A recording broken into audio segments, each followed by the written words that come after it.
Hi friends, இன்றைக்கி Friday பார்த்தீங்கன்னா காலையிலேயே வந்து வீடு க்ளீன் பண்ணுற வேலைலாம் பார்த்தாச்சு. ஏன்னா நேற்றே வீடு தொடச்சிட்டேன்னா, அதனால் இன்றைக்கி காலையில் வந்து பாத்திரம் தேய்ச்சி காலைல சமையல் வேலையெல்லாம் முடிச்சாச்சு. எல்லோரும் தோசையே சாப்பிட்டுக்கிறேன்ட்டாங்க. நான் ஃபாஸ்டிங்னால ரேஷ்மாவும் அவங்க நயனாவும் சாப்பிட்டாங்க. சரி, நான் ஃபாஸ்டிங் இருந்து ப்ரேயர் பண்ணிவிட்டு சாப்பிட தாங்க வரேன். மாம்பழம் பார்த்திங்கன்னா எல்லாமே பழுத்துருக்கு, வாசனையே இல்லை.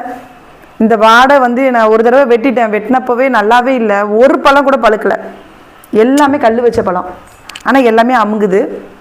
அந்த வாசனையை மோந்திங்கனால அது நல்லா இல்லாத பழன்றது நல்லா தெரியுது. இந்த மாம்பழத்தை கண்டிப்பாக நான் சாப்பிட போகிறதே கிடையாது.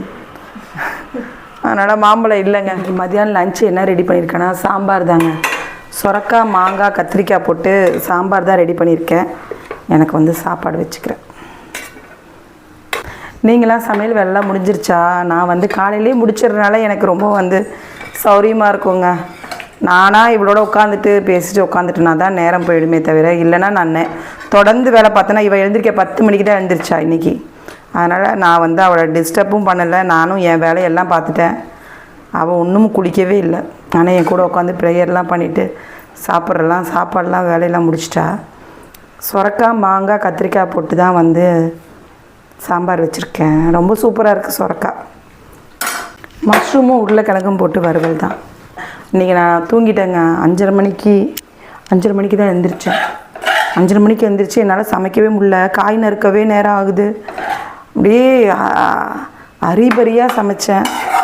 எங்கள் பாவா, நீ மெதுவாகவே செய், நான் வந்து அந்த சைடு போவேன், ஏர்போர்ட் சைடு வேலை இருக்குது, காலைல 9 மணிக்காக போகும்போது கொடுத்துட்றேன்னாரு. நான் முடிச்சிருவேன் அப்படின்ற புடிவாத்தில் 10-15 நிமிஷத்தில் சாம்பார் வச்சு அவனுக்கு வந்து லஞ்ச் பாக்ஸ் கட்டி அனுப்பிச்சிட்டேன்.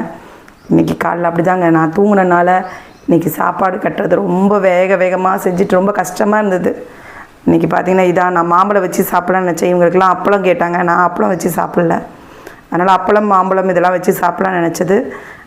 மாம்பழம் கிடைக்காம போயிடுச்சு. நல்லாவே இல்லை மாம்பழம். எனக்கு தெரிஞ்சு நான் தூக்கி தான் போட போகிறேன் அந்த மாம்பழத்தை. அந்த மாதிரி நீங்கள் மோந்து பார்க்கும்போது உங்களுக்கு ஸ்மெல்லே வேறு மாதிரி இருக்குன்னா அதை சாப்பிடாதீங்க. அதை சாப்பிட்டா கண்டிப்பாக வயிற்று வலி வரும். நானும் சாப்பிட போகிறதில்ல. அதனால் இன்றைக்கி மதியானம் லஞ்சு சாம்பார், மஷ்ரூம், உருளைக்கிழங்கு வறுவல் தாங்க. இந்த வீடியோ பிடிச்சிருந்தா லைக் பண்ணுங்கள். சப்ஸ்கிரைப் பண்ணாமல் பார்த்துட்டு இருந்தீங்கன்னா சப்ஸ்கிரைப் பண்ணுங்கள். தேங்க்யூ.